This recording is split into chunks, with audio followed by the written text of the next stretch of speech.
안녕하세요. 오늘은 제가 직접 겪었던 파란만장한 결혼과 가족 이야기를 들려드리려 합니다.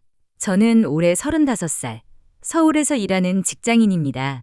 그리고 제 남편 정훈 씨는 저보다 5살 어린 25살에 처음 만났던 회사 후배였습니다. 남편은 제가 다니던 회사 물류팀의 신입사원이었는데 늘 성실하고 조용한 사람이었어요.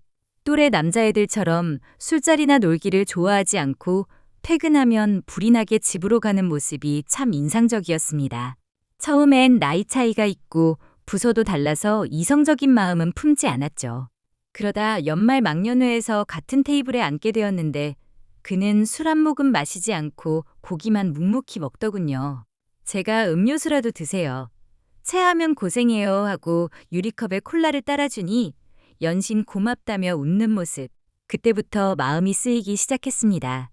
쭈뼛거리며 회식 자리에서 남은 고기를 챙겨가는 모습에 타지에서 자취하는 제 동생이 떠올라 안쓰럽게 느껴졌고 자연스럽게 챙기다 보니 연인 사이로 발전했습니다.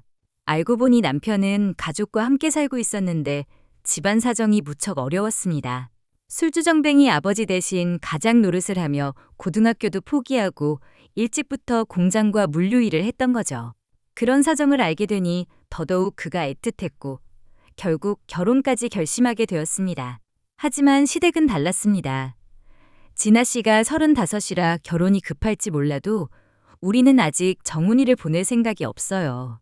식사 자리에서 시어머니께서 노골적으로 반대하셨고 심지어 혼인신고는 하지 말고 동거만 해라.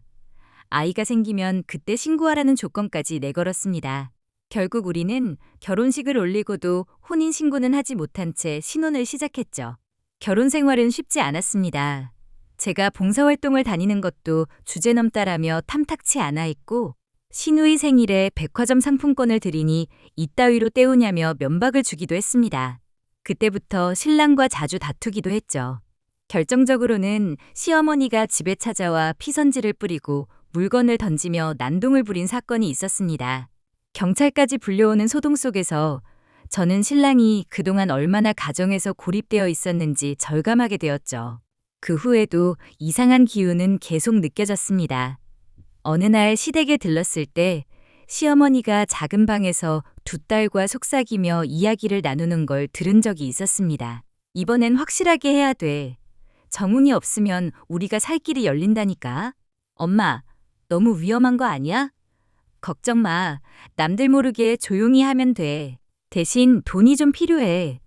그 목소리가 제 귓가를 스쳤지만 저는 애써 못 들은 척하며 넘어갔습니다. 설마 가족이 그런 흉흉한 말을 할 리 없다고 제 귀가 잘못된 거라고 스스로를 위로했죠. 하지만 그날의 불길한 기운은 마음 한구석에 깊이 남았습니다. 그리고 얼마 뒤 남편이 교통사고를 당했습니다.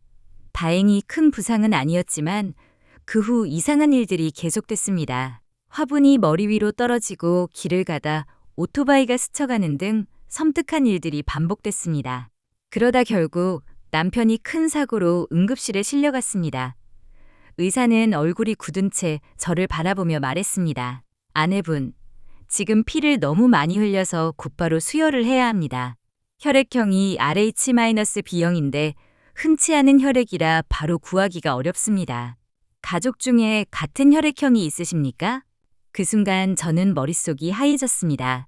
시댁에 전화를 걸었지만 돌아오는 대답은 우리 집안엔 그런 혈액형이 없다는 말뿐이었습니다. 발을 동동 구르며 울고 있는데 갑자기 제 휴대폰이 울렸습니다. 봉사활동에서 알게 된 한 분이었죠. 진아 씨, 무슨 일이에요? 왜 이렇게 떨리는 목소리로 전화를 했어요? 저는 오열하듯 말했습니다, 사장님. 제 남편 좀 살려주세요. RH-B형이 필요하다는데 지금 구할 데가 없어요. 잠시 정적이 흐른 뒤 낮고 단호한 목소리가 들려왔습니다. 제가 RH-B형입니다. 지금 당장 병원으로 가겠습니다. 그 말을 듣는 순간 저는 다리에 힘이 풀려 그 자리에 주저앉아 버렸습니다. 30분도 되지 않아 그분은 응급실로 달려왔습니다. 땀에 젖은 얼굴, 거칠게 몰아쉬는 숨. 하지만 그의 눈빛은 단호했습니다. 저를 검사하세요. 제 피를 주세요. 이 아이 아버지한테, 아니, 제 아들한테. 의료진이 놀라 눈을 마주쳤고 저는 그 순간 귀를 의심했습니다. 제 아들이라고. 분명 그렇게 말했거든요. 간호사가 급히 혈액형을 확인하자 정말로 RH-B형이 맞았습니다. 곧바로 수혈이 시작되었고 차갑던 남편의 손끝에 서서히 온기가 돌아오기 시작했습니다. 저는 수혈 침대 옆에 앉아 그분을 바라봤습니다. 바늘이 꽂힌 팔을 조금도 움직이지 않은 채 두 눈을 꾹 감고 입술을 깨물고 있는 모습. 그 순간 알 수 있었습니다. 이건 단순한 봉사가 아니었어요. 누군가의 생명을 살리려는 절실한 마음, 그리고 오래도록 가슴에 묻어온 이야기가 있다는 걸 직감했습니다. 수혈이 끝나자 의료진은 정말 기적적으로 고비를 넘겼습니다라고 말했습니다. 저는 흐느끼며 고개를 숙여 감사 인사를 전했지만 그분은 조용히 미소만 지었습니다. 살아났으니 됐습니다. 앞으로는 당신이 잘 지켜주세요. 그리고는 아무 말 없이 병실 문을 나서버렸습니다. 그 뒷모습을 보며 제 눈에서는 또 다른 눈물이 쏟아졌습니다. 남편이 목숨을 건질 수 있었던 건 단순히 운이 아니라 어쩌면 피로 이어진 깊은 인연 때문이 아닐까 하는 예감이 가슴을 파고들었기 때문입니다. 하지만 충격적인 사건은 그 뒤에도 이어졌습니다. 병실에서 시어머니와 두 딸이 보험금 7억을 타려면 사망증명서가 필요하다. 어차피 혼인신고 안 했으니 내가 다 받는다라며 웃고 있는 장면을 직접 목격한 겁니다. 저는 휴대폰에 녹음해둔 과거 카페에서 그들이 남편의 교통사고를 꾸미던 대화까지 증거로 내밀었습니다. 시어머니는 발뺌했지만 결국 경찰에 신고했고 시어머니는 살인교사와 보험사기 혐의로 징역형을 살게 되었습니다. 놀라운 건 남편에게 수혈을 해주셨던 그분이 사실은 남편의 친아버지였다는 사실이었습니다. 과거 시어머니가 돈 때문에 아이를 낳고 떠난 사연, 보육원 봉사를 수십 년 해온 속죄의 이유, 모든 퍼즐이 맞춰졌습니다.